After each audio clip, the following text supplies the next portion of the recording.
मिश्का राणा। कौन से स्टेट से आए हैं आप? मैं मध्य प्रदेश से। एमपी से आई हैं। तो जो आज यहाँ पर त्रिवेणी समिट हो रहा है उत्तर प्रदेश में, योगी जी भी यहाँ पे पहुँचने वाले हैं, कितने एक्साइटेड हैं आप? बहुत ज़्यादा एक्साइटेड हूँ और सिर्फ योगी जी का नाम सुन के ही मैंने इस इवेंट के लिए हाँ करी थी।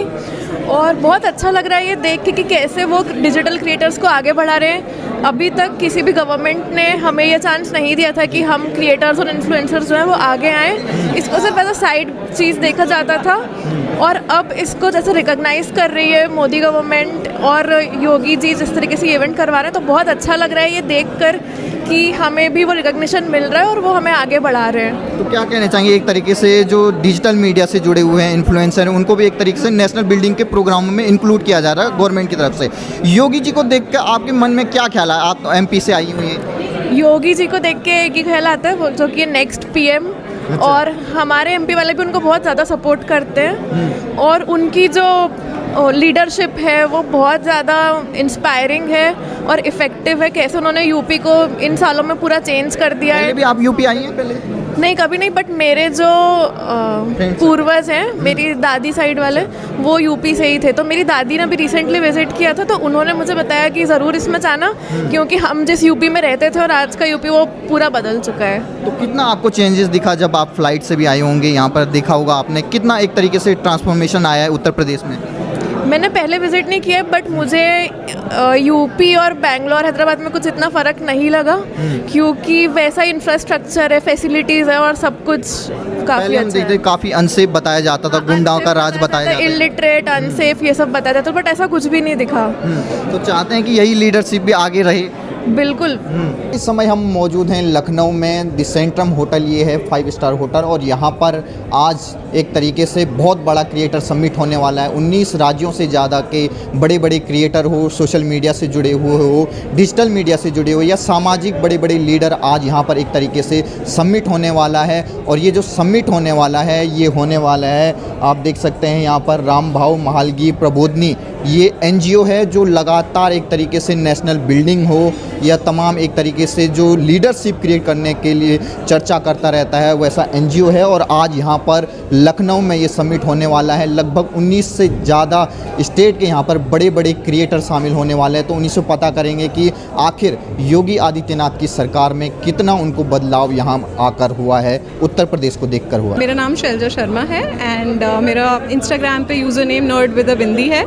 मैं भारत की संस्कृति इतिहास के ऊपर कंटेंट बनाती हूँ। कौन से स्टेट से आए आप? क्योंकि लगभग 19 से ज़्यादा स्टेट के बड़े बड़े इन्फ्लुएंसर आए हुए हैं। मेरा स्टेट यूपी ही है। हाँ, मैं श्री कृष्ण की जन्मभूमि मथुरा से आई हूँ। तो कैसा लग रहा है आज तमाम क्रिएटरों से आप मिल रहे होंगे? आज बड़ा समिट, पहले एक तरीके से देखा जाता था यूपी सेंसिटिव लोग अनसिक्योर अपने आप को फील करते थे, अब कैसा लग रहा है आपको? इतने बड़ा समिट हो रहा है यहाँ पे। बहुत अच्छा लग रहा है and I feel it has developed a lot. Like this is my second time visiting Lucknow. The first time I visited was around I think 7 years back, तो तब के हिसाब से तो काफ़ी डेवलप्ड हुआ है। दूसरा D3 के साथ ये मेरा सेकंड इवेंट है। पहला इवेंट मैंने गोवा में अटेंड किया था, वो भी काफ़ी अच्छा था और यहाँ पे भी वही क्वालिटी मेंटेन की गई है। So I am looking forward to see the chief minister. Chief minister को लगभग 10 साल पूरे होने वाले, कैसी देखते हैं आप ग्रोथ रेट? अगर यूपी की हम देखें ट्रांसफॉर्मेशन। मेरे जो फादर हैं वो यूपी पुलिस में रहे हैं, तो मेरे लिए जो सबसे बड़ी चीज़ जो मैं बचपन से सुनती थी वो था क्राइम रेट। पापा को भी छुट्टी नहीं मिलती थी, घर नहीं आ पाते थे वो, क्योंकि क्राइम रेट इतना ज़्यादा था। बट नाउ आई फील एक चीज़ जो बहुत ज़्यादा जिस पे काम किया गया, दैट इज़ क्राइम रेट। वो कम हुआ है, जो लॉ एंड ऑर्डर सिचुएशन वो बेटर ऐसे हुई है कि लोगों के अंदर डर बहुत ज़्यादा बढ़ गया है। सो कोई भी कुछ भी करता है तो उससे पहले सोचता है कि हाँ बहुत स्ट्रिक्ट एक्शन लिया जाएगा, चाहे वो किसी भी उस पर हो। So I feel that is something which has change. उसके अलावा कल्चर पे भी बहुत ध्यान दिया जा रहा है, तो ये कुछ चीज़ें हैं जो मुझे लगता है बहुत बेहतर हुई हैं। जब भी कोई आपके सामने योगी जी की अगर बात करता है तो किस तरीके की छवि बनती है अगर योगी जी का कोई नाम लेता है आपके सामने? I think a very bold and a strong leader of a country, and I feel not only he's leading the largest populous state of India, but I feel वो एक नेशनल लेवल पे भी मैं उन्हें आगे जाते हुए देखती हूँ, नॉट जस्ट इन यूपी। आगे भी एक तरीके से यही ग्रोथ यूपी हाँ यूपी, मैं तो सोचती हूँ कि मैं जब और स्टेट्स का लॉ एंड ऑर्डर देखती हूँ तो मुझे ऐसा लगता है ये एक ऐसा पैरामीटर है जो हमें योगी आदित्यनाथ जी से सीखना चाहिए और ये हमें आगे ले जाना चाहिए, बाकी स्टेट्स में भी प्रोपोगेट करना चाहिए। क्या आपका? सरिता पटेल। आप भी एमपी से आई हैं? मैं बरेली से आई हूँ, उत्तर प्रदेश से हूँ मैं। तो कैसा लग रहा है योगी जी यहाँ पर तमाम इन्फ्लुएंसर आए हैं 19 राज्यों से ज़्यादा के, आज से पहले ये ऐसा कभी समिट हुआ था? नहीं, मैं तो देखो पहले नहीं आई हूँ, मेरा तो ये फर्स्ट टाइम है। तो मुझे यहाँ पे जिन लोगों ने भी इनवाइट किया है, सबसे पहले तो योगी सरकार का बहुत बहुत धन्यवाद कि इतने सारे क्रिएटर्स के बीच में मुझे आने का मौका मिला। बाकी मैं तो यूपी से ही हूँ, तो मुझे तो काफ़ी सारे बदलाव देखने के लिए मिले हैं उत्तर प्रदेश के अंदर। जो सड़कें पहले पतली पतली थी, आज के टाइम में वो 4 लाइन रोड बन चुके हैं, बेसिकली मेरे गाँव के करीब में ही हैं। और जो भी है, सबसे ज़्यादा मुझे जो अच्छा लगा वो है महिला सुरक्षा, और जो साइबर जो अपराध होते हैं ना, उनके लिए भी अब काफ़ी ज़्यादा इम्प्रूवमेंट हुआ है। पहले के टाइम पे जो कंप्लेंट्स होती थी, साइबर फ्रॉड होते थे लोगों के साथ में, तो वो उन पे कोई भी कंप्लेंट को जैसे लेते नहीं थे, सीरियस नहीं लिया जाता था। पर अभी के टाइम पे अगर कोई भी कंप्लेंट करता है उसको सीरियस लिया जाता है और लोगों का पैसा भी रिफंड होता है। और जो वुमेन सेफ्टी के ऊपर पहले किसी के साथ कुछ भी हो रहा है, कोई भी मतलब कोई एक्शन नहीं है, बस ऐसा बस उसको इग्नोर कर दिया। पर अभी के टाइम पे सख्त से सख्त एक्शन लिया जाता है और लोगों को न्याय भी मिल रहा है। और अभी का तो केस याद ही है आप सभी लोगों को, जो एनकाउंटर हुआ था। तो ऐसे ही आगे बढ़ती रहे सरकार और ऐसे ही काम करती रहे, तो आगे भी हम ऐसी ही सरकार को चुनेंगे। अब 27 में भी एक तरीके से इलेक्शन होने वाला, तो खासतौर पे वुमेन किसके साथ हैं? महिलाएं यूपी की? महिलाएं टोटली अगर एग्री रहेंगी तो वो योगी सरकार के साथ भी रहेंगी, क्योंकि योगी सरकार ने जो अपने कार्यकाल में जो काम किया है वो बहुत ही सराहनीय है। जब भी आप बताते हैं आप यूपी से हैं, तो सबसे पहले लोग योगी जी के बारे में योगी जी का ही नाम आता है। और बेसिकली मैं यहाँ पे आई हूँ तो मुझे भी, मेरे मन में भी ये है कि यहाँ पे योगी जी आए और मुझे देखने का मौका मिले। अयोध्या नगरी को जिन्होंने अपनी आंखों से बदलते हुए देखा है वही हमारे साथ हैं अयोध्या वाले। आपने इंस्टाग्राम में देखा होगा, लगातार जिस तरीके से अयोध्या की वो लगातार वीडियोस बना के वहाँ के प्रोग्रेस को दिखाते हैं। हर्षवर्धन पटेल जी हमारे साथ। कैसा लग रहा है सर, आज सबसे बड़ा समिट हो रहा है यहाँ पर, क्रिएटर समिट, लगभग 19 से ज़्यादा राज्यों के बड़े बड़े क्रिएटर आ रहे हैं, कैसा लग रहा है सब पहले इस समिट के बारे में? सबसे पहले आप सभी को जय श्री राम।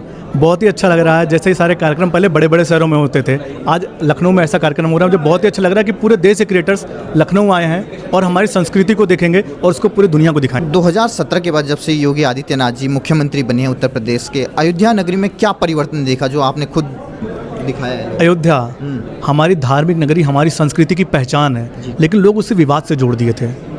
कोई भी नेता अयोध्या जाना नहीं चाहता था कि अयोध्या चले जाएंगे, हमारी एक अलग कौम डिस्टर्ब हो जाएगी, हमें वोट नहीं मिलेगा। अयोध्या लोग विवाद की तरह देखते थे। लेकिन जब से हमारी योगी जी की सरकार आई, सबसे पहली बात, दिवाली पूरा देश पूरी दुनिया मनाती है। जहाँ से दिवाली की शुरुआत हुई, वो रामलला के टेंट में एक दिया जलाने के लिए हमें सुप्रीम कोर्ट से परमिशन लानी पड़ती थी। हमारी योगी जी की सरकार आई, उन्होंने दीपोत्सव कार्यक्रम का शुरुआत कराया। 1 लाख दिए जब राम की पैड़ी पे जले ना, तब लोगों को अयोध्या की गरिमा, अयोध्या की महिमा पता चली। उसके बाद आज दीपोत्सव इतना बड़ा कार्यक्रम बन सका है कि हम हर साल एक वर्ल्ड रिकॉर्ड बनाते हैं और पूरे देश से नहीं, पूरी दुनिया से लोग उसे देखने के लिए आते हैं। दीपोत्सव जैसा भव्य कार्यक्रम मुझे लगता है नहीं पूरी दुनिया में कहीं होता होगा। उसके बाद बात करते हैं डेवलपमेंट की, इंफ्रास्ट्रक्चर की। तो अयोध्या में जहाँ टूटी सड़कें थी, आज अयोध्या के अंदर आपको हर जगह पे 4 लेन रोड देखने को मिलेगी। बड़े बड़े बस स्टैंड बन गए हमारे। अयोध्या के अंदर वर्ल्ड क्लास का रेलवे स्टेशन बनकर तैयार हुआ है। वैसा रेलवे स्टेशन अभी तक लखनऊ में नहीं था, अभी गोमती नगर का बना तो हो गया। उसके बाद अयोध्या से ऐसे शहर में अब एयरपोर्ट है। जब हम घर पे बैठते हैं और हमारे ऊपर से फ्लाइट गुजरती है ना, तब हम विकास की नज़र से उसे देखते हैं कि भाई सोचा था अचानक 10 साल में इतना ट्रांसफॉर्मेशन हो जाएगा? मैंने नहीं, किसी ने नहीं सोचा था। अयोध्या में जो 50 साल 100 साल थे, वो उन्होंने कभी नहीं सोचा था कि अयोध्या कभी इतने आगे जाएगी। लेकिन बस कहते हैं ना कि होइए सोई जो राम रचि राखा। तो इसमें खासतौर पे योगी जी की लीडरशिप का कितना योगदान देखते हैं आपको अयोध्या को एक तरीके से धर्म नगरी बनाने में? मुझे ऐसा लगता है ना, योगी जी को अगर सबसे प्रिय कोई शहर है तो अयोध्या ही है जी। शायद ही कोई ऐसा महीना जाता होगा जिसमें 4 से 5 बार योगी जी अयोध्या ना आए। और अयोध्या के प्रति जो योगी जी का लगाव है वो वहाँ का कार्य दिखाता है। चाहे आप वहाँ पे घाटों का काम ले लीजिए, चाहे वहाँ रोड का काम ले लीजिए, चाहे मंदिर से जुड़े हुए कोई काम, सारे काम योगी जी ने अपने संरक्षण में किए। कोई भी काम ऐसा नहीं था जो योगी जी ने सोचा कि किसी और को दे देते हैं, हम नहीं देखेंगे। सारा काम योगी जी ने खुद अपनी निगरानी की कि कोई भी कार्य में 1 भी % की दिक्कत नहीं आनी चाहिए। चाहे वो रोड का काम हो, चाहे एयरपोर्ट का काम हो, हर काम योगी जी की निगरानी में हुआ और उसका फल आज हम देख रहे हैं। तो क्या कहना चाहेंगे? कई लोग हमें सोशल मीडिया पे दिखाई देते हैं, वो कहते हैं धर्मनगरी बनाकर क्या हो जाएगा, मंदिर बना के क्या मिला एक तरीके से अयोध्या को? मंदिर बना के क्या मिला? लोग पूछते हैं कि मंदिर बना के क्या मिल जाएगा। मंदिर बना के हमें अयोध्या के अंदर 4 लेन रोड मिल गई, मंदिर बना के हमें वर्ल्ड क्लास का रेलवे स्टेशन मिल गया, मंदिर बना के हमें एयरपोर्ट मिल गया, मंदिर बना के हमें मेडिकल, रोजगार की बात करते हैं, मंदिर का बना के मेडिकल कॉलेज बन गया। अब ये बातें हो गई, मिल गया। अब चलिए इससे बात करते हैं अयोध्या वासियों को कितना फ़ायदा हुआ। अयोध्या वासी जो एक, चलिए छोटे शुरुआत करते हैं, एक माला बेचने वाला, एक प्रसाद बेचने वाला। पहले 1000 लोग आते थे, उसकी कमाई 400-500 पे रही होगी। 1 लाख लोग आते हैं, वही इंसान अब 15 से 20 हज़ार रुपये कमा रहा है। ये खुद आपने देखा है? हमने खुद देखा है, हमने इंटरव्यूज़ लिए हैं लोगों के, हमने लोगों से पूछा है। अरे जिनके घर थे, जिनके पास कुछ भी नहीं था, आज उनके हर घर में 2 कमरे हैं, उन्होंने होम स्टे डाल दिया। महीने के 10,000 15,000 कमाई कर रहे हो। अयोध्या के आज हर घर में 4000 से ज़्यादा रजिस्टर्ड होम स्टे हैं। तो ये सबसे अच्छी बात है। उसके बाद ये आम जनता को तो फ़ायदा मिला। लोग ऐसे कहते हैं, लोगों के एक मन में रहता है, अरे बाहर वालों को लाके बसा दिया, बाहर वाला क्या कर रहे हैं? भाई अयोध्या के जितने होम स्टे हैं, अयोध्या के लोग ही कर रहे हैं। अयोध्या में जो प्रसाद माला बेच रहे हैं, दुकानें छोटी हैं, सारे लोकल ही कर रहे हैं। उसके बाद अयोध्या में जितने गाइड के काम कर रहे हैं, वो लोकल हैं। अयोध्या के कुछ बड़े होटल्स, बाहर वालों का भी इन्वेस्टमेंट जरूरी होता है। बाहर के, चलिए बड़े होटल्स खुले, जैसे हमारे अयोध्या में ताज ओपन हो गया। ताज के अंदर काम करने वाले एम्प्लॉयज़ कहाँ के रहेंगे? अयोध्या के तो रहेंगे। रोजगार किसको मिला? अयोध्या के लोगों को। एयरपोर्ट बना, एयरपोर्ट में लोगों की नौकरी लगी, कहाँ से लगी? अयोध्या के लोगों को। मेडिकल कॉलेज बना, उसमें जितने डॉक्टर्स हुए या जितने भी लोग हुए, वो कहाँ के गए? अयोध्या के। तो हमारे लोग कहाँ जा रहे हैं? एक होटल बनता है, एक होटल में अगर 5 लोग भी स्टाफ हो रहे हैं, तो 5 लोग कहाँ के हैं? अयोध्या के।